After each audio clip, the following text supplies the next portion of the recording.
Hello friend, SP education में आपका हार्दिक स्वागत है। आज की क्लास में हम लोग बात करने वाले हैं अर्थशास्त्र की, और ये क्लास जो है वो क्लास 11 के लिए काफ़ी बेनिफिशियल होने वाली है। तो मैंने आप लोगों को पहले ही बताया था कि मैं सारी की सारी क्लासें अपने चैनल पर कराने वाला हूँ, चाहे क्लास की बात करें, चाहे क्लास 11 की बात करें, चाहे हम लोग क्लास 12 की बात करें, इंटरमीडिएट की बात करें, चाहे हम लोग बीकॉम की बात करें, बीकॉम की ऑल सेमेस्टर की क्लास है, ठीक है, और चाहे हम लोग टीजीटी पीजीटी की बात करें, हम लोग कॉमर्स से रिलेटेड जो भी है वो सारा का सारा अपने चैनल पर पढ़ने वाले हैं। तो ये जो है अर्थशास्त्र की महत्वपूर्ण क्लास रहने वाली है, क्योंकि आप लोगों के एग्जाम को देखते हुए मैंने ये बहुविकल्पीय प्रश्न जो है वो आप लोगों के यहाँ पर मैं आप लोगों को अच्छी तरीके से करवाने वाला हूँ। महत्वपूर्ण क्लासों में सबसे पहले मैंने लिखा रखा है आप लोगों के लिए महत्वपूर्ण बहुविकल्पीय प्रश्न। तो हम लोग आज की क्लास में महत्वपूर्ण जो है, सबसे मोस्ट जो है, उनका क्विक रिवीजन करेंगे, फास्ट तरीके से रिवीजन करेंगे और अपनी तैयारी को और अच्छा से करेंगे। तो सबसे पहले हम लोग बिना समय गवाए अपनी क्लास को स्टार्ट करते हैं और क्वेश्चन नंबर 1 को देखते हैं कि क्वेश्चन नंबर 1 हम लोग किस प्रकार से कर पाएंगे या फिर नहीं कर पाएंगे। क्वेश्चन नंबर 1 से करने से पहले सबसे पहले लिखा हुआ है अर्थशास्त्र एक परिचय। अर्थशास्त्र एक परिचय के जितने भी क्वेश्चन है मैं आप लोगों को यहाँ पर कराने वाला हूँ, फिर उसके बाद जो भी चैप्टर होगा उनके हम लोग अच्छी तरीके से करने वाले हैं। क्वेश्चन नंबर 1 आप लोगों की स्क्रीन पर लिखा हुआ है। क्वेश्चन नंबर 1 ये लिखा प्रोफेसर जे के मेहता की अर्थशास्त्र की परिभाषा संबंधित है। जो प्रोफेसर जे के मेहता थे उनकी जो परिभाषा है वो किससे संबंधित है?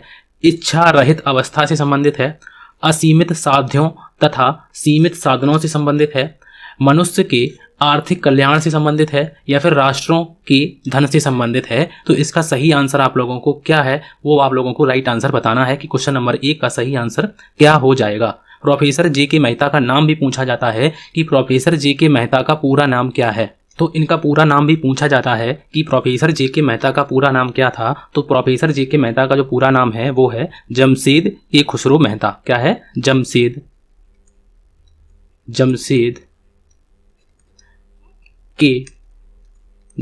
के खुसरो मेहता, जे के मेहता, जिसे शॉर्ट में बोलते हैं जमशेद मतलब जे और के मतलब के और मेहता मतलब मेहता, ठीक है। जे के मेहता का जो है उन्होंने कौन सी परिभाषा दी थी? तो याद रखिए कि उन्होंने इच्छा रहित अवस्था से संबंधित थे, वो गांधीवादी थे। गांधीवादी जो है वो गांधीवादी अर्थशास्त्री के नाम से जाने जाते हैं। गांधीवादी अर्थशास्त्र इन्होंने किया था। तो सबसे पहले इच्छा रहित अवस्था से संबंधित थे, इस बात को याद रखिए। इनका पूरा नाम भी पूछा जाता है कि जमशेद के खुसरो मेहता। उसके बाद नेक्स्ट क्वेश्चन, और नेक्स्ट क्वेश्चन में लिखा हुआ है क्वेश्चन नंबर, अगर हम लोग 2 की बात करते हैं तो क्वेश्चन नंबर 2 में क्या लिखा हुआ है उसको देखते हैं। क्वेश्चन नंबर 2, यह विचार है कि अर्थशास्त्र मानव को इच्छा रहित अवस्था में पहुंचाने का विज्ञान है। किस भारतीय विचारक से संबंधित है अथवा अर्थशास्त्र की आवश्यक विहीनता संबंधी परिभाषा किसने दी है, अथवा किसने अर्थशास्त्र को इच्छा विहीनता की स्थिति से जोड़ा है। तो इच्छा विहीनता की स्थिति से किसने जोड़ा है? तो इस बात का नाम आप लोगों को बताना है कि जे के मेहता ने जोड़ा है, एम के गांधी ने जोड़ा है, ए के सेन ने जोड़ा है, या फिर मनमोहन सिंह ने जोड़ा है। तो यह विचार किसका है? इसका सही आंसर आप लोगों को बताना है। तो इसका जो सही आंसर है वो क्या है? तो प्रोफेसर जो है जे के मेहता इसका सही आंसर हो जाएगा। ए ऑप्शन बिल्कुल सही आंसर हो जाएगा। उसके बाद नेक्स्ट क्वेश्चन, और नेक्स्ट क्वेश्चन में लिखा हुआ है क्वेश्चन नंबर 3 में लिखा हुआ है कि निम्नलिखित में से कौन सा कथन सत्य है। मतलब कि आप लोगों को सही आंसर देखना है कि इनमें से कौन सा कथन जो है वो सही है। उपभोग वस्तु को नष्ट कर देता है। उपभोग करने से कोई चीज़ अगर हम लोग यूज करेंगे, ज़्यादा यूज करेंगे तो वस्तु नष्ट होगी। इसका सही आंसर आप लोगों को बताना है। तो उपभोग वस्तु की उपयोगिता बढ़ाता है, उपभोग आवश्यकता में वृद्धि करता है, या फिर उपभोग वस्तु की उपयोगिता को नष्ट कर देता है। तो इसका जो सही आंसर है, सब तो ऑप्शन पूछा गया है, तो राइट आंसर क्या हो जाएगा? अगर हम कोई चीज़ को ज़्यादा यूज करेंगे तो उसकी उपयोगिता जो है वो नष्ट हो जाएगी। जैसे मान लो हम लोग अगर मोबाइल लेके आते हैं और मोबाइल का हम जो ज़्यादा यूज करेंगे तो उसकी जो उपयोगिता है वो धीरे धीरे करके ख़त्म हो जाएगी और आपका फ़ोन बिल्कुल डेड हो जाएगा, ठीक है। मतलब कि उसको जो है हैंग होने लगेगा। हो सकता है अगर हम लोग ज़्यादा यूज करेंगे, उस पर ज़्यादा वर्कलोड करेंगे तो हो सकता है वो बेकार हो जाए। तो इस प्रकार से उपभोग वस्तु की उपयोगिता को नष्ट कर देता है, और यही ऑप्शन बिल्कुल सही आंसर है। तो हम लोगों को सही आंसर बताना था। उसके बाद नेक्स्ट क्वेश्चन, और नेक्स्ट क्वेश्चन में लिखा हुआ है क्वेश्चन नंबर 4 की बात करते हैं कि एक उपभोक्ता का प्रमुख आर्थिक लक्ष्य है। एक उपभोक्ता का मतलब होता है कि कंज्यूमर जो हम लोग होते हैं, तो वो उसका एक आर्थिक लक्ष्य क्या है? अधिकतम संतुष्टि प्राप्त करना, ठीक है, न्यूनतम मूल्य, वस्तु की अधिकतम मात्रा, ठीक है, और अधिकतम गुणवत्ता। तो इसका सही आंसर आप लोगों को बताना है कि उसका एक आर्थिक लक्ष्य बताना है। तो आर्थिक लक्ष्य की अगर हम लोग बात करते हैं तो आर्थिक लक्ष्य जो है वो क्या है? अधिकतम संतुष्टि जो है, जब तक व्यक्ति को अधिकतम संतुष्टि प्राप्त नहीं होती है तब तक वही उसका मेन आर्थिक लक्ष्य होता है। तो इसका सही आंसर क्या हो जाएगा? ए ऑप्शन बिल्कुल सही आंसर हो जाएगा। उसके बाद नेक्स्ट क्वेश्चन, और नेक्स्ट क्वेश्चन में लिखा हुआ है क्वेश्चन नंबर 5 की बात अगर हम लोग करते हैं, क्वेश्चन नंबर 5 में लिखा हुआ है कि सांख्यिकी का संबंध है। सांख्यिकी का इनमें से संबंध है। सांख्यिकी का किनसे संबंध है? गुणों से संबंध है, समंकों से संबंध है, जिसे डेटा कहते हैं, डेटा, या फिर ए व बी दोनों से, या फिर इनमें से किसी से नहीं। तो इसका सही आंसर आप लोगों को बताना है कि सांख्यिकी का संबंध है तो किससे संबंध है। मैंने आप लोगों को बताया था कि सांख्यिकी का जो संबंध है वो गुणों से नहीं होता है, इसका संबंध डेटा से होता है, इसलिए हम लोग इसमें डेटा की जानकारी प्राप्त करते हैं। तो इसका राइट आंसर क्या हो जाएगा? बी ऑप्शन, ना कि ए होगा, ना ही ए और बी दोनों होगा, ठीक है। इस बात को याद रखिए ना, बहुत से बच्चे ए और बी पे क्लिक कर रहे होंगे, ठीक है। उसके बाद नेक्स्ट क्वेश्चन, और नेक्स्ट क्वेश्चन में लिखा हुआ है क्वेश्चन नंबर 6 में लिखा हुआ है कि साधनों के वैकल्पिक प्रयोग का अर्थ है। साधनों के वैकल्पिक प्रयोग का अर्थ है साधनों का एक बार प्रयोग करना, साधनों का 2 बार प्रयोग करना, साधनों का बार बार प्रयोग करना, या फिर साधनों का बहुप्रयोगी होना। तो इसका सही आंसर आप लोगों को बताना है। वैकल्पिक प्रयोग, साधन मतलब जैसे मान लो कि हम लोगों के पास कोयला है। अब कोयला का यूज आप लोग कहाँ कहाँ करते हैं? तो आप कहेंगे कि हम लोग भोजन बनाने में कोयला का यूज कर देते हैं, ठीक है, भोजन बनाने में, ठीक है, कोयला का यूज किया जाता है भोजन बनाने में। बहुत सी चूल्हे जो होते हैं वो भोजन बनाने के लिए कोयला यूज होता है। आप लोगों ने देखा होगा कि बिजली बनाने में भी हम लोग कोयला का उपयोग करते हैं। बिजली बनाने में कोयला का उपयोग होते हैं। बहुत से पहले जो होती थी, बहुत सी रेलगाड़ियाँ जो होती थी वो कोयले से चलती थी। तो रेलगाड़ियों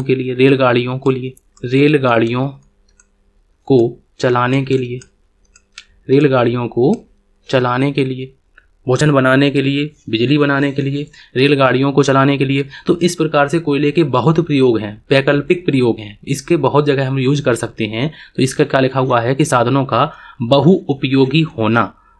साधनों का बहुउपयोगी होना, बहुत सी जगह पर उपयोग हम कर सकते हैं कोयले का। अगर हम लोग इस प्रकार से, बहुत सी वस्तुएं होती हैं जो हम अलग अलग जगह उनका बहुत सी जगह यूज करते हैं, तो उन्हें बोलते हैं वैकल्पिक प्रयोग होने वाले का अर्थ क्या होता है? बहुत जगह यूज होना, ठीक है। तो इसका राइट आंसर क्या हो जाएगा? डी ऑप्शन बिल्कुल सही आंसर हो जाएगा। आप लोगों को बिल्कुल समझ में आ रहे होंगे, ठीक है। उसके बाद नेक्स्ट क्वेश्चन, और नेक्स्ट क्वेश्चन में लिखा हुआ है क्वेश्चन नंबर 7 की बात करते हैं। समंकों में अविश्वास करते हुए इसे झूठ, सफेद झूठ और समंक किसने कहा है? मैंने आप लोगों को बताया था कि झूठ के बारे में अगर सांख्यिकी में बात की जाए तो झूठ के बारे में सेलिगमैन ने कहा था, डिज़राइली ने कहा था, बाउले ने कहा था, या फिर गाल्टन ने कहा था। तो मैंने क्या लिखवाया हुआ है आप लोगों का? डिज़राइली बिल्कुल सही आंसर है। अगर आप लोगों ने मेरी क्लासें की हुई होंगी तो आप लोगों को अच्छी तरीके से मालूम चल जाएगा कि समंको जो है, जो डिज़राइली ने कितने प्रकार के झूठ बताए हैं। उन्होंने 3 प्रकार के बताए हैं, झूठ, सफ़ेद झूठ और समंक, ठीक है। तो इस पर हम लोग जब चर्चा करेंगे तब आप लोगों को डिटेल में बताएंगे, ठीक है। फिलहाल इस राइट आंसर का क्या है? इसका सही आंसर है जो वो बी ऑप्शन बिल्कुल सही आंसर हो जाएगा।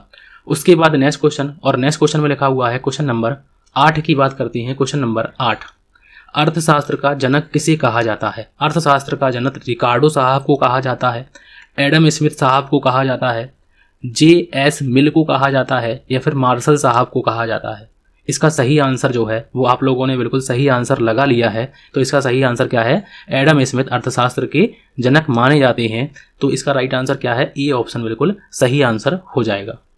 उसके बाद नेक्स्ट क्वेश्चन, और नेक्स्ट क्वेश्चन में लिखा हुआ है क्वेश्चन नंबर 9 में लिखा हुआ है कि सांख्यिकी का जन्मदाता किसे कहा जाता है, या कहा जाता है, किसे कहा जाता है? जॉन केपलर साहब को कहा जाता है, R.E. फिशर साहब को कहा जाता है, या फिर गॉडफ्रिड आंकनेवाल को कहा जाता है, या फिर आंकनेवाल फ्रांसी को कहा जाता है? तो इसका सही आंसर आप लोगों को बताना है कि सांख्यिकी का जन्मदाता किसे कहा जाता है। तो सांख्यिकी का जो जन्मदाता है वो गॉडफ्रिड आंकनेवाल को कहा जाता है। तो इसका राइट आंसर क्या हो जाएगा? सी ऑप्शन बिल्कुल सही आंसर हो जाएगा। उसके बाद नेक्स्ट क्वेश्चन, और नेक्स्ट क्वेश्चन में लिखा हुआ है क्वेश्चन नंबर 10 की बात करते हैं कि भारतीय विचारक कौटिल्य, भारतीय विचारक कौटिल्य जो थे उनका अन्य नाम क्या था? तो उन्हें अन्य नाम से चाणक्य नाम से भी पुकारते थे और उन्हें विष्णुगुप्त नाम से भी पुकारते थे। ये किसके गुरु थे? तो ये गुरु थे चंद्रगुप्त मौर्य के। ये गुरु किसके थे?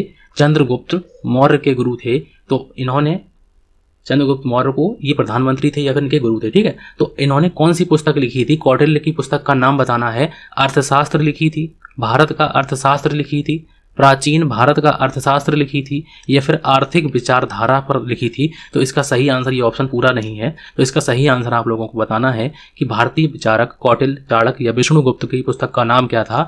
तो इनकी पुस्तक का नाम था अर्थशास्त्र। और इन्होंने किस पर अर्थशास्त्र लिखी थी? तो उन्होंने राजनीति पर अर्थशास्त्र लिखी थी। राजनीति पर अर्थशास्त्र लिखने वाले पहले व्यक्ति कौन थे? तो कौटिल्य थे, ठीक है। उसके बाद नेक्स्ट ऑप्शन और नेक्स्ट क्वेश्चन में लिखा हुआ है, क्वेश्चन नंबर 11 में लिखा हुआ है कि वेल्थ ऑफ नेशन नामक पुस्तक का लेखक कौन है? वेल्थ ऑफ नेशन नामक पुस्तक का लेखक जो है वो J.R. हिक्स साहब हैं, अल्फ्रेड मार्शल साहब हैं, या फिर एडम स्मिथ साहब हैं, या फिर P.A. सैमुअल्सन साहब हैं। तो इसका सही आंसर आप लोगों को बताना है कि वेल्थ ऑफ नेशंस नामक पुस्तक के लेखक कौन है? तो इसका जो सही आंसर है वो है एडम स्मिथ साहब हैं इसके। तो इसका सही आंसर क्या हो जाएगा? सी ऑप्शन बिल्कुल सही आंसर हो जाएगा। उसके बाद नेक्स्ट क्वेश्चन, और नेक्स्ट क्वेश्चन में लिखा हुआ है क्वेश्चन नंबर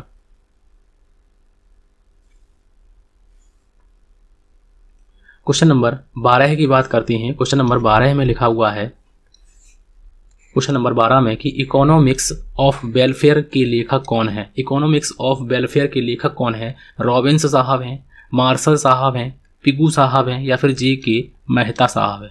तो इकोनॉमिक्स ऑफ वेलफेयर नामक पुस्तक के जो लेखक हैं तो उनका नाम आप लोगों को बताना है। तो उनका नाम क्या है? तो उनका नाम है पिगू साहब है। इसलिए राइट आंसर क्या हो जाएगा? सी ऑप्शन बिल्कुल सही आंसर हो जाएगा। उसके बाद नेक्स्ट क्वेश्चन, और नेक्स्ट क्वेश्चन में लिखा हुआ है क्वेश्चन नंबर 13 की बात करते हैं। क्वेश्चन नंबर 13 में कि मार्शल की सर्वप्रसिद्ध पुस्तक का नाम क्या था? तो मार्शल की सर्वप्रसिद्ध पुस्तक का नाम था वेल्थ ऑफ नेशन। तो ये तो एडम स्मिथ साहब की है, एडम स्मिथ साहब की है, ठीक है। तो इसका सही आंसर जो है, मार्शल साहब की प्रसिद्ध पुस्तक का नाम था प्रिंसिपल्स ऑफ इकोनॉमिक्स। तो ये किसकी पुस्तक का नाम था? तो ये पुस्तक था मार्शल साहब की पुस्तक थी। तो इसलिए इसका नाम क्या है? Principles of economics. इसका सही आंसर क्या हो जाएगा? सी ऑप्शन बिल्कुल सही आंसर हो जाएगा। उसके बाद नेक्स्ट क्वेश्चन, और नेक्स्ट क्वेश्चन में लिखा हुआ है क्वेश्चन नंबर 14 में लिखा हुआ है कि विकास अर्थशास्त्री हैं। विकास के अर्थशास्त्री कौन हैं? रॉबिन्स साहब हैं, मार्शल साहब हैं, सैमुअल्सन साहब हैं, या फिर J.K. मेहता जी हैं। तो इसका सही आंसर आप लोगों को बताना है। तो इसका जो सही आंसर है, तो इसका सही आंसर है सी ऑप्शन बिल्कुल सही आंसर हो जाएगा। तो विकास अर्थशास्त्री जो हैं वो सैमुअल्सन साहब हैं। तो इसका सही आंसर क्या हो जाएगा? सी ऑप्शन बिल्कुल सही आंसर हो जाएगा। उसके बाद नेक्स्ट क्वेश्चन, और नेक्स्ट क्वेश्चन में लिखा हुआ है क्वेश्चन नंबर 15 में लिखा हुआ है कि निम्नलिखित में से किस अर्थशास्त्री ने अर्थशास्त्र को धन का विज्ञान कहा है? तो धन का विज्ञान मार्शल साहब ने कहा है, रॉबिन्स साहब ने कहा है, J.K. मेहता साहब ने कहा है, या फिर एडम स्मिथ साहब ने कहा है। तो इसका जो सही आंसर है, धन का विज्ञान जो है वो किसने कहा है? तो याद रखिए वो किसने कहा है? एडम स्मिथ साहब ने कहा है। तो इसका राइट आंसर क्या हो जाएगा? तो इसका राइट आंसर डी ऑप्शन बिल्कुल सही आंसर हो जाएगा। उसके बाद नेक्स्ट क्वेश्चन, और नेक्स्ट क्वेश्चन में लिखा हुआ है क्वेश्चन नंबर 16 में लिखा हुआ है कि रॉबिन्स द्वारा दी गई अर्थशास्त्र की परिभाषा में जोर दिया गया है। किस पर जोर दिया गया है? रॉबिन्स साहब ने जो परिभाषा दी है उन्होंने किस पर ज़्यादा जोर दिया है? आवश्यकता विहीनता पर जोर दिया है, धन पर जोर दिया है, या फिर साधनों की सीमितता पर जोर दिया है, या फिर कल्याण पर जोर दिया है? तो इसका जो सही आंसर है, तो उन्होंने किस पर जोर दिया है? साधनों की सीमितता पर जोर दिया है। तो इसका राइट आंसर क्या हो जाएगा? सी ऑप्शन बिल्कुल सही आंसर हो जाएगा। उसके बाद नेक्स्ट क्वेश्चन, और नेक्स्ट क्वेश्चन में लिखा हुआ है क्वेश्चन नंबर 17 की बात करते हैं। क्वेश्चन नंबर 17 में लिखा हुआ है कि मार्शल द्वारा दी गई अर्थशास्त्र की परिभाषा को निम्नलिखित में किस वर्ग में विभाजित या फिर सम्मिलित किया जाता है? तो याद रखिए कि ये 4 वर्ग थे। एक थे विकास केंद्रित परिभाषा, एक थी सीमित केंद्रित परिभाषाएं, एक थी कल्याण केंद्रित परिभाषाएं, ये थी धन केंद्रित परिभाषाएं। तो मार्शल साहब ने जो है वो किस परिभाषा पर ज़्यादा जोर दिया था? वो उन्होंने कल्याण केंद्रित पर ज़्यादा जोर दिया था। तो ये बात किसने कही थी? तो इस पर किसने जोर दिया था? मार्शल साहब ने ज़्यादा जोर दिया था तो इसके लिए सही राइट आंसर क्या हो जाएगा, इसका राइट आंसर जो है वो मार्शल हो जाएगा। तो इसका राइट आंसर क्या हो जाएगा कि मार्शल द्वारा दी गई अर्थशास्त्र की परिभाषा जो है वो कल्याण केंद्रित परिभाषा के अंतर्गत आती है। धन केंद्रित परिभाषा जो है वो किसने दी थी, तो वो दी थी एडम स्मिथ ने दी थी। धन केंद्रित धन का विज्ञान मैंने अभी आप लोगों को बताया है। सीमित केंद्रित जो है वो परिभाषा किसने दी थी, तो वो जो है वो सीमित केंद्रित परिभाषा किसने दी थी, इसका सही जो ऑप्शन आप लोगों को बताना है कि विकास केंद्रित परिभाषा किसने दी थी और सीमित केंद्रित परिभाषा किसने दी थी। और विकास केंद्रित जो परिभाषा दी थी तो वो किसने दी थी, तो याद रखिए सैमुअल्सन साहब ने दी थी। किसने दी थी, सैमुअल्सन। मैंने ये सारे के सारे आप लोगों को पॉइंट लिखा के रखे हुए हैं कि एग्जाम में अगर यहाँ से भी क्वेश्चन पूछे जाते हैं तो आप लोग आराम से कर ले जाएंगे। सैमुअल्सन साहब ने। और सीमित केंद्रित परिभाषा जो दी थी तो वो किसने दी थी, रॉबिन्स साहब ने। रॉबिन्स, ठीक है, तो याद रखिए किसने दी थी, रॉबिन्स साहब, ठीक है। तो मैंने चारों आप लोगों को बताए हुए हैं, इनको अच्छी तरीके से आप लोगों को करके जाना है, ठीक है। उसके बाद नेक्स्ट में हम लोग पढ़ने वाले हैं आंकड़ों का संग्रह को पढ़ने वाले हैं कि आंकड़े क्या होते हैं, उनको कलेक्ट कैसे करते हैं। तो संग्रह का मतलब होता है इकट्ठा करना। इकट्ठा कैसे करेंगे, तो सबसे पहले आप लोगों का क्वेश्चन नंबर 18 लिखा हुआ है कि आप कंप्यूटर का इस्तेमाल कितनी बार करते हैं। तो कंप्यूटर का इस्तेमाल या फिर लैपटॉप का इस्तेमाल या फिर मोबाइल का इस्तेमाल आप कितनी बार करते हैं, तो दिन में एक बार, बिल्कुल नहीं, आप तो बिल्कुल नहीं करते। कभी कभी, बिल्कुल नहीं। दिन में 3 बार, बिल्कुल नहीं। दिन में अनेक बार। तो इसका राइट आंसर क्या हो जाएगा, तो इसका राइट आंसर आप लोगों ने आराम से अपना सही आंसर लगा लिया होगा। डी ऑप्शन बिल्कुल सही आंसर हो जाएगा। तो इसका राइट आंसर क्या हो जाएगा, डी ऑप्शन बिल्कुल राइट आंसर हो जाएगा, ठीक है। उसके बाद नेक्स्ट क्वेश्चन, और नेक्स्ट क्वेश्चन में लिखा हुआ है क्वेश्चन नंबर 19 में कि पेट्रोल की कीमत में वृद्धि न्यायोचित है। पेट्रोल की कीमत में जो वृद्धि है वो न्याय के उचित है या नहीं है। यदि पेट्रोल की मांग में वृद्धि हुई है तो बिल्कुल न्यायोचित है। यदि अंतर्राष्ट्रीय बाजार में कच्चे तेल की कीमतों में वृद्धि हुई है तो भी इसकी बात बिल्कुल सही हो जाएगी। तो इसलिए जो है अगर ये दोनों बातें होती हैं तो पेट्रोल की अगर कीमत में वृद्धि होती है तो वो न्याय की प्रति होती है, न्याय की उचित होती है। तो इसका राइट आंसर क्या हो जाएगा, इसका राइट आंसर क्या हो जाएगा, सी ऑप्शन बिल्कुल सही आंसर हो जाएगा। उसके बाद नेक्स्ट क्वेश्चन, और नेक्स्ट क्वेश्चन में लिखा हुआ है क्वेश्चन नंबर 20 की बात करते हैं। क्वेश्चन नंबर 20 में लिखा हुआ है कि जब आप एक नई पोशाक खरीदें तो इनमें से किसे सबसे महत्वपूर्ण मानते हैं। जब आप एक नई पोशाक खरीदते हैं तो इनमें से सबसे महत्वपूर्ण किसे मानते हैं। कपड़े का रंग बिल्कुल देखते हैं, कपड़े की कीमत ये भी देखते हैं अपने बजट में है या नहीं है, कपड़े को किस कंपनी ने बनाया है ये भी देखते हैं। तो इसका राइट आंसर क्या हो जाएगा, तो इसका राइट आंसर डी ऑप्शन बिल्कुल सही आंसर हो जाएगा कि हम लोग ये तीनों बातें देखते हैं। तो इसका राइट आंसर क्या हो जाएगा, ये सभी जो है इसका सही आंसर हो जाएगा। उसके बाद नेक्स्ट क्वेश्चन, और नेक्स्ट क्वेश्चन में लिखा हुआ है क्वेश्चन नंबर 21 में लिखा हुआ है कि भारत में अगली जनगणना होगी। भारत में अगली जनगणना कब होगी, 2020 में, 2021 में, 2022 में, 2023 में। तो भारत में अगली जनगणना कब होगी, तो इसका राइट आंसर क्या है, तो इसका राइट आंसर क्या है, 2021 में। तो इसका राइट आंसर क्या है, 2021 में। और 21 में क्यों नहीं हुई थी, तो आपको पता है कि कोविड की वजह से 2021 में नहीं हो पाई थी। अगर पिछली जनगणना की पूछी जाती है कि भारत में पिछली जनगणना कब हुई थी, भारत में पिछली जनगणना कब हुई थी, तो इसका राइट आंसर क्या है, तो इसका राइट आंसर जो है वो है 2011, ठीक है। तो इसका राइट आंसर क्या है, 2011 उसका। तो इसका राइट आंसर क्या है क्वेश्चन नंबर 21 का, तो इसके 21 का जो राइट आंसर है वो है बी ऑप्शन बिल्कुल सही आंसर हो जाएगा, ठीक है। उसके बाद नेक्स्ट क्वेश्चन, और नेक्स्ट क्वेश्चन में लिखा हुआ है कि क्वेश्चन नंबर 22 में लिखा हुआ है कि एक अच्छा न्यायदर्श को हम लोग क्या बोलते हैं, न्यायदर्श को हम लोग सैंपल बोलते हैं। क्या बोलते हैं, सैंपल।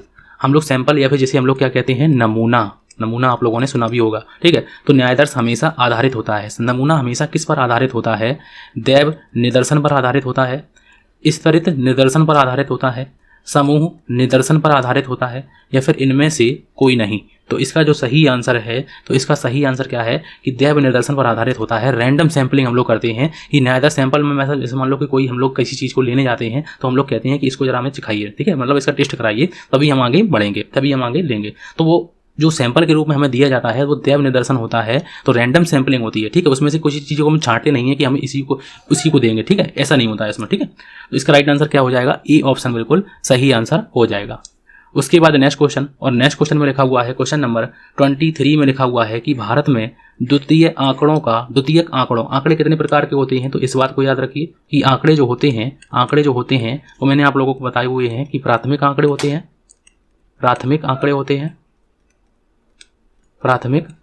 हैं और एक कौन से होते हैं, तो दूसरे होते हैं द्वितीयक आंकड़े। तो दूसरे कौन से होते हैं? दूसरे होते हैं द्वितीयक आंकड़े। तो भारत में द्वितीयक आंकड़ों का मुख्य स्रोत क्या है? तो भारत की जनगणना तो ये भी है, क्योंकि हम लोग यहाँ से डाटा कलेक्ट कर सकते हैं, और राष्ट्रीय प्रतिदर्श सर्वेक्षण संगठन की रिपोर्ट एवं प्रकाशन, तो ये दोनों जो हैं वो द्वितीयक आंकड़ों के स्रोत हैं। तो इसका राइट आंसर क्या हो जाएगा? तो इसका राइट आंसर फिलहाल सी ऑप्शन बिल्कुल सही आंसर हो जाएगा। उसके बाद नेक्स्ट क्वेश्चन, और नेक्स्ट क्वेश्चन में लिखा हुआ है, क्वेश्चन नंबर 24 में लिखा हुआ है कि समाचार पत्र से एकत्रित किए गए आंकड़े किस प्रकार के होते हैं? द्वितीयक आंकड़े होते हैं, क्योंकि समाचार पत्र वालों ने जो कलेक्ट किए हैं तो उन्होंने कौन से कलेक्ट किए? तो उन्होंने प्राथमिक आंकड़े कलेक्ट किए हैं। और अगर हम समाचार पत्रों से कलेक्ट करते हैं तो वो कौन से आंकड़े कहलाएंगे? तो वो द्वितीयक आंकड़े कहलाएंगे। तो इसका राइट आंसर क्या हो जाएगा? तो इसका right answer A option right answer हो जाएगा। अगर समाचार पत्र जो संवाददाता होते हैं वो जगह जगह जाकर डाटा को कलेक्ट करते हैं तो वो उनके लिए प्राथमिक आंकड़े हैं, लेकिन हमने समाचार पत्र से कोई डाटा कलेक्ट किया है या कोई डाटा प्राप्त किया है तो उसे हम लोग क्या कहेंगे? तो उसे हम लोग द्वितीयक आंकड़े कहेंगे। ठीक है, तो इसका राइट आंसर क्या हो जाएगा? ए ऑप्शन बिल्कुल सही आंसर हो जाएगा। क्वेश्चन नंबर 25 में लिखा हुआ है कि वास्तविक मान व अनुमानित मान का अंतर कहलाता है। वास्तविक मान और अनुमानित मान का जो अंतर होता है वो निरपेक्ष त्रुटि होता है, प्रतिचयन त्रुटि होता है, व्यर्थ त्रुटि होता है, या फिर इनमें से कोई नहीं। तो इसका सही आंसर आप लोगों को बताना है कि वास्तविक मान और अनुमानित मान, ठीक है, उनके बीच में जो अंतर होता है उसे क्या कहते हैं? तो उसे हम लोग क्या कहते हैं? तो उसे हम लोग प्रतिचयन त्रुटि कहते हैं। तो इसका राइट आंसर क्या हो जाएगा? बी ऑप्शन बिल्कुल सही आंसर हो जाएगा। उसके बाद नेक्स्ट क्वेश्चन, और नेक्स्ट क्वेश्चन में लिखा हुआ है, क्वेश्चन नंबर 26 की बात करते हैं। एक सेकेंड,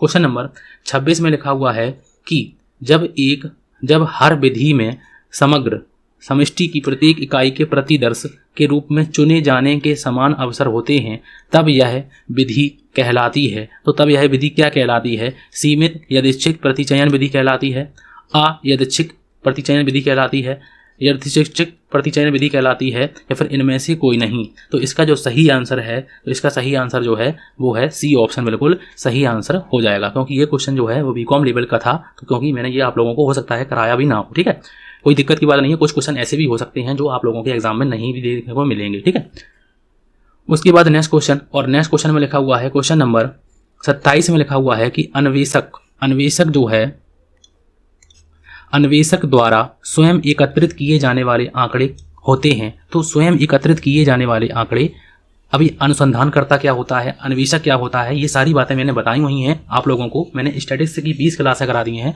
अगर आप लोगों ने देखी हैं तो अच्छी तरीके से आप लोग देख भी सकते हैं। ठीक है, तो अन्वेषक द्वारा एकत्रित किए जाने वाले आंकड़े जो होते हैं वो क्या कहलाते हैं? तो उन्हें हम लोग द्वितीयक आंकड़े कहते हैं, या फिर प्राथमिक आंकड़े कहते हैं, या फिर दोनों, ई और बी दोनों कहते हैं। तो इसका जो सही आंसर है, वो क्या हो जाएगा? तो उन्हें हम लोग क्या कहते हैं? तो उन्हें हम लोग द्वितीयक आंकड़े कहते, उन्हें हम लोग प्राथमिक आंकड़े कहते हैं, क्योंकि स्वयं, क्योंकि यहाँ पे लिखा हुआ ना स्वयं एकत्रित किए जाते हैं, तो स्वयं एकत्रित किए जाते हैं। तो इसका राइट आंसर क्या हो जाएगा? बी ऑप्शन मतलब प्राथमिक आंकड़े, इसका सही आंसर हो जाएगा।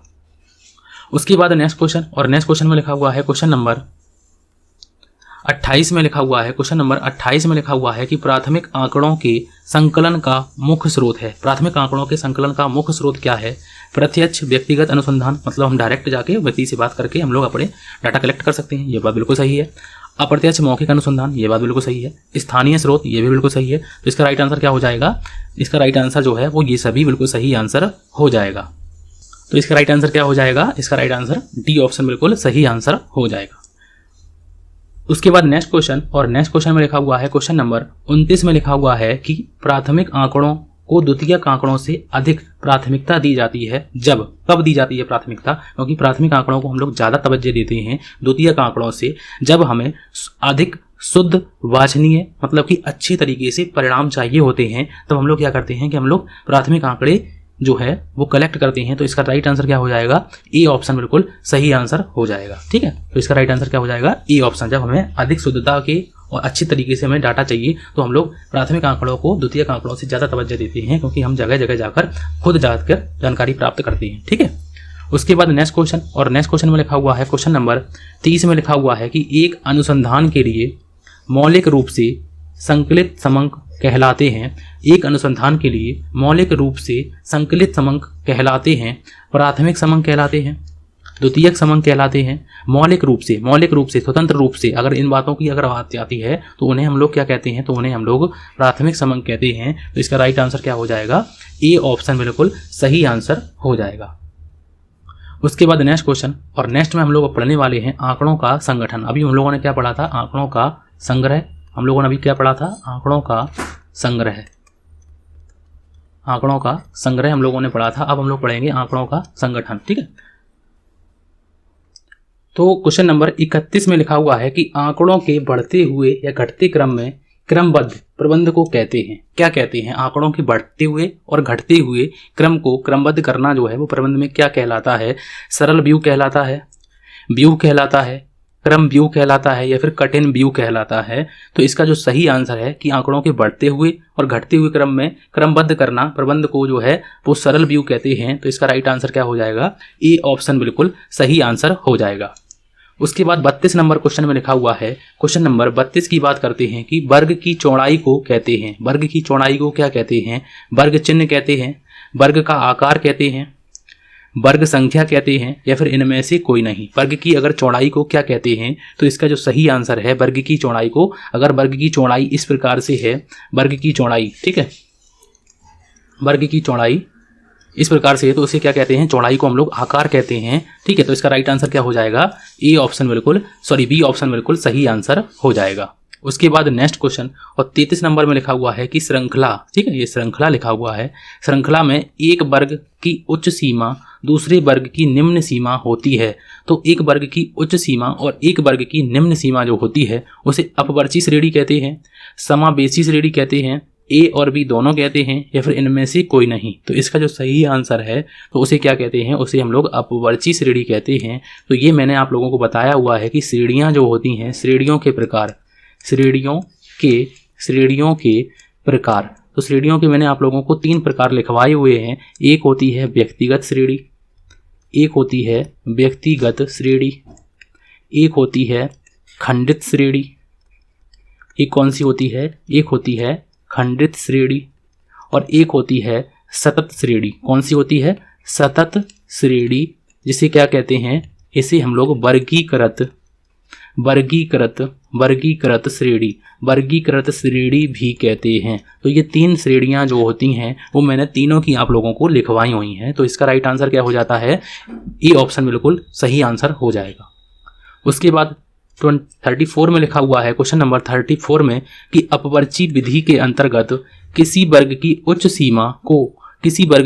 सीमा को वर्ग अंतराल में संबोधित नहीं करते हैं, किसी वर्ग की उच्च वर्ग सीमा को वर्ग अंतराल में समायोजित करते हैं, किसी वर्ग की निम्न सीमा को वर्ग अंतराल में समावेशित नहीं करते हैं, या फिर किसी वर्ग की निम्न वर्ग सीमा को वर्ग अंतराल में सम्मिलित करते हैं। तो इसका जो सही आंसर है वो हो जाएगा, ए ऑप्शन बिल्कुल सही आंसर हो जाएगा। क्वेश्चन नंबर 35 में लिखा हुआ है कि आवृत्ति या फिर जिसे बोलते हैं बारंबारता वितरण श्रृंखला के होते हैं। तो कितने श्रृंखला के होते हैं, 3, 4, 5 या फिर 2। तो इसका जो सही आंसर है, तो इसका सही आंसर क्या हो जाएगा, वो 5 श्रृंखला के होते हैं। तो इसका राइट आंसर क्या हो जाएगा, 34 का सी ऑप्शन बिल्कुल सही आंसर हो जाएगा। उसके बाद नेक्स्ट क्वेश्चन, और नेक्स्ट क्वेश्चन में लिखा हुआ है, क्वेश्चन नंबर 36 में लिखा हुआ है कि किसी वर्ग की उच्च सीमा असमान होती है, समान होती है, ए और बी दोनों हो सकती हैं, या फिर इनमें से कोई नहीं। तो किसी वर्ग की जो उच्च सीमा होती है, जैसे मान लो क्लास अगर बोलती है तो 0 से 10 वाले बच्चे जैसे मान लो आप लोगों ने देखा होगा, जब आप लोग रोल नंबर, जैसे मान लो कि आप लोग पेपर देने जाते हैं, ठीक है, पेपर देने जाते हैं तो एक चार्ट लगा रहता है स्कूल के गेट पर या फिर क्लास के गेट पर, इस प्रकार से लगा रहता है कि ये होता है हम लोगों का कमरा नंबर, रूम नंबर जैसे बोलते हैं, कमरा नंबर एक तरफ लिखा रहता है और एक तरफ लिखे रहते हैं रोल नंबर, तो जैसे मान लो कि 0 से लेकर 10 तक के बच्चे, एक रोल नंबर से लेकर 10 रोल नंबर तक के बच्चे रूम नंबर कौन से में बैठेंगे, रूम नंबर ए में बैठेंगे, ठीक है। और 11 से लेकर 12 तक के बच्चे जो हैं, 11 से लेकर 20 तक रोल नंबर के बच्चे बी सेक्शन में बैठेंगे, और 21 से लेकर 30 तक के बच्चे जो हैं वो सी कमरे नंबर में बैठेंगे। तो इस प्रकार से हम लोग श्रेणियों को आप लोगों ने देखा होगा, तो इसी को कहते हैं वर्ग अंतराल। जैसे वर्ग अंतराल है 1 से 10 है, 10 से 11, 10 से 20 हो गया, ठीक है, 20 से 30 हो गया। तो इस प्रकार से हम लोग रोल नंबर को अपने विभाजित करते हैं, तो इसे क्या कहते हैं, किसी वर्ग की उच्च सीमा। तो ये सारी की सारी उच्च सीमाएं होती हैं। तो ठीक है, ये उच्च सीमाएं हैं, 10 है, 20 है, 30 है, तो ये सारी उच्च सीमाएं होती हैं। तो किसी वर्ग की उच्च सीमा असमान होती है, समान होती है, ए और बी दोनों हो सकती है, या फिर इनमें से कोई नहीं। तो इसका जो सही आंसर है कि एक वर्ग की जो उच्च सीमा होती हैं वो समान होती हैं। तो इसका राइट आंसर क्या हो जाएगा, बी ऑप्शन बिल्कुल सही आंसर हो जाएगा। उसके बाद नेक्स्ट क्वेश्चन नंबर, और नेक्स्ट क्वेश्चन नंबर में लिखा हुआ है, क्वेश्चन नंबर 37 में लिखा हुआ है कि 5 व्यक्तियों की दैनिक खर्च जो है वो 10, 20, 25, 30 और 40 है, तो विस्तार होगा। तो विस्तार पूछा गया है। तो विस्तार की अगर हम लोग बात करते हैं तो विस्तार को बोलते हैं हम लोग इंग्लिश में, अगर हम लोग बात करते हैं तो रेंज। और रेंज मतलब कि L-S। ये आप लोगों के सिलेबस में अभी तो फिलहाल नहीं है, लेकिन अर्धवार्षिक पेपर है, हो सकता है वार्षिक में आप लोगों से पूछा जाए। ठीक है, हाई लो जो है लार्जेस्ट वैल्यू हम लोग यहाँ पे देखेंगे, लार्जेस्ट वैल्यू कौन सी है, तो आप लोग कहेंगे कि लार्जेस्ट वैल्यू जो है वो है आप लोगों की 40 है लार्जेस्ट वैल्यू। तो आप लोगों ने लिख दिया 40 लार्जेस्ट वैल्यू है। अब एस का मतलब होता है स्मॉलेस्ट वैल्यू। तो स्मॉलेस्ट का वैल्यू कितनी है, तो 10 है, तो 10 हो गई आप लोगों की। तो आप लोगों ने 40 में से अगर 10 माइनस कर देते हैं तो विस्तार निकल के आ जाता है, और विस्तार निकल के कितना आ जाता है, वो 30 निकल के आ जाता है। तो इसका राइट आंसर क्या हो जाएगा, ए ऑप्शन बिल्कुल सही आंसर हो जाएगा। ठीक है, उसके बाद नेक्स्ट क्वेश्चन, और नेक्स्ट क्वेश्चन में लिखा हुआ है 38 नंबर में कि एक वर्ग मध्य बिंदु बराबर है, एक वर्ग में मध्य बिंदु बराबर है, तो उच्च वर्ग सीमा और निम्न वर्ग सीमा के औसत के, उच्च वर्ग सीमा और निम्न वर्ग सीमा के गुणनफल के, या फिर उच्च वर्ग सीमा और निम्न वर्ग सीमा के अनुपात के। तो इसका सही आंसर जो है तो वो क्या हो जाएगा, तो वो सही आंसर जो है वो ए ऑप्शन बिल्कुल सही आंसर हो जाएगा। उसके बाद नेक्स्ट क्वेश्चन, और नेक्स्ट क्वेश्चन में लिखा हुआ है 39 नंबर क्वेश्चन में लिखा हुआ है कि दो चरों के बारंबारता वितरण को इस नाम से जानते हैं। तो एक विचरण नाम से जानते हैं, द्वि वितरण नाम से जानते हैं, बहुचर वितरण के नाम से जानते हैं। तो दो चरों की बारंबारता वितरण को किस नाम से जानते हैं, तो इसका जो सही आंसर है कि उसे द्विचर वितरण के नाम से जानते हैं। तो इसका राइट आंसर क्या हो जाएगा, बी ऑप्शन बिल्कुल सही आंसर हो जाएगा। उसके बाद नेक्स्ट क्वेश्चन, और नेक्स्ट क्वेश्चन में लिखा हुआ है क्वेश्चन नंबर 40 में लिखा हुआ है कि वर्गीकृत आंकड़ों में सांख्यिकी परिकलन आधारित होता है। तो वर्गीकृत आंकड़ों में सांख्यिकी परिकलन आधारित होता है प्रेषणों के वास्तविक मानों पर, उच्च वर्ग सीमाओं पर, निम्न वर्ग सीमाओं पर, या फिर मध्य वर्ग के मध्य बिंदुओं पर। तो वर्गीकृत आंकड़ों में सांख्यिकी परिकलन जो है वो आधारित होता है। तो इसका जो सही आंसर है वो मध्य बिंदु पर आधारित होता है। तो इसका राइट आंसर क्या हो जाएगा, डी ऑप्शन बिल्कुल सही आंसर हो जाएगा। उसके बाद नेक्स्ट क्वेश्चन, और नेक्स्ट क्वेश्चन में लिखा हुआ है, यहाँ से हम लोगों के नेक्स्ट टॉपिक जो है वो आंकड़ों का है, प्रस्तुतिकरण। तो आंकड़ों का जो प्रस्तुतिकरण है, क्वेश्चन नंबर 41 की अगर हम लोग बात करते हैं, तोरणों के द्वारा आलेखी रूप में निम्न की स्थिति जानी जा सकती है। तो तोरणों के द्वारा आलेखी रूप में निम्न की स्थिति जानी जा सकती है। तो माध्य की, बहुलक की जानी जा सकती है, माध्य की जानी जा सकती है, माध्यिका की जानी जा सकती है, या फिर इनमें से कोई नहीं। तो इसका जो सही आंसर है, तो इसका सही आंसर माध्य की स्थिति तोरणों के द्वारा जानी जा सकती है। तो इसका राइट आंसर क्या हो जाएगा, बी ऑप्शन बिल्कुल सही आंसर हो जाएगा। उसके बाद नेक्स्ट क्वेश्चन, और नेक्स्ट क्वेश्चन में लिखा हुआ है क्वेश्चन नंबर 42 में अगर हम लोग बात करते हैं कि अंकगणितीय रेखा चित्र के द्वारा प्रस्तुत आंकड़ों में निम्न को समझने में मदद मिलती है। तो क्या समझने में मदद मिलती है अंकगणितीय रेखा चित्र में, तो दीर्घकालीन प्रवृत्ति को समझने में मदद मिलती है, आंकड़ों में चक्रीयता को समझने में मदद मिलती है, या फिर आंकड़ों में कालिकता को मदद मिलती है, या फिर ये सभी। तो इसका जो सही आंसर है, तो ये सभी जो है बातों में मदद होती है। तो इसका राइट आंसर क्या हो जाएगा, डी ऑप्शन बिल्कुल सही आंसर हो जाएगा। उसके बाद नेक्स्ट क्वेश्चन में लिखा हुआ है क्वेश्चन नंबर, जो नेक्स्ट लिखा हुआ है वो हम लोगों का जो ऑप्शन में लिखा हुआ है 43 नंबर, ये क्वेश्चन को हटा दीजिए यहाँ पे, क्योंकि ये गलत लिखा हुआ है यहाँ पर। ठीक है, उसके बाद क्वेश्चन नंबर हम लोग बात करते हैं 44 नंबर की। अगर हम लोग बात करते हैं कि वर्गीकृत समंक प्रकट करने की विधि है, वर्गीकृत समंक प्रकट करने की विधि क्या है, चित्र द्वारा, रेखा चित्र द्वारा, सारणी द्वारा, या फिर ये सभी। तो इसका जो सही आंसर है, तो इसका सही आंसर क्या हो जाएगा कि वर्गीकृत जो समंक हैं वो प्रकट करने की सारी की सारी विधियां होती हैं। तो इसका राइट आंसर क्या हो जाएगा, डी ऑप्शन बिल्कुल सही आंसर हो जाएगा। उसके बाद नेक्स्ट क्वेश्चन, और नेक्स्ट क्वेश्चन में लिखा हुआ है 45 नंबर में कि दंड आरेख एक विमीय आरेख होता है, द्विविमीय आरेख होता है, विमा रहित आरेख होता है, या फिर इनमें से कोई नहीं। तो जो दंड आरेख होता है वो कैसा होता है, तो वो इनमें से कोई नहीं होता है, इनमें से किसी भी प्रकार का नहीं होता है। तो इसका राइट आंसर क्या हो जाएगा, डी ऑप्शन बिल्कुल सही आंसर हो जाएगा। उसके बाद नेक्स्ट क्वेश्चन में लिखा हुआ है क्वेश्चन नंबर 46 में कि आयत चित्र के माध्यम से प्रस्तुत किए गए आंकड़ों से आलेखी रूप से निम्नलिखित जानकारी प्राप्त होती है। तो किसकी जानकारी हमें प्राप्त होती है, माध्य की, बहुलक की, माध्यिका की, या फिर ये सभी की। तो इसका जो सही आंसर है, तो इसकी हमें जानकारी आयत चित्र के द्वारा के माध्यम से हमें प्रस्तुत किए गए आंकड़ों को आलेखी रूप से प्रस्तुत जो है आलेखी रूप से निम्नलिखित जानकारी प्राप्त कर सकते हैं। तो वो हम बहुलक की जो है वो प्राप्त कर सकते हैं। तो इसका सही आंसर क्या हो जाएगा, बहुलक इसका सही आंसर हो जाएगा। उसके बाद नेक्स्ट क्वेश्चन, और नेक्स्ट क्वेश्चन में लिखा हुआ है क्वेश्चन नंबर 47 में लिखा हुआ है कि एक सारणी के मुख्य भाग होते हैं, एक सारणी के मुख्य भाग होते हैं, शीर्ष टिप्पणी होती है, उसमें सारणी की संख्या होती है, शीर्षक होता है, ये सभी जो है। तो इसका सही आंसर क्या हो जाएगा, तो इसका सही इसको जो है इसका सही आंसर क्या हो जाएगा, डी ऑप्शन, क्योंकि एक सारणी में शीर्ष टिप्पणी भी होगी, सारणी की संख्या भी होगी और शीर्षक भी होगा। इसका सही आंसर क्या हो जाएगा, डी ऑप्शन बिल्कुल सही आंसर हो जाएगा। क्वेश्चन नंबर नेक्स्ट में लिखा हुआ है 48 नंबर में लिखा हुआ है कि सारणियन किसका एक क्रमबद्ध तथा व्यवस्थित प्रस्तुतिकरण है। तो शब्दों का, संख्यात्मक आंकड़ों का।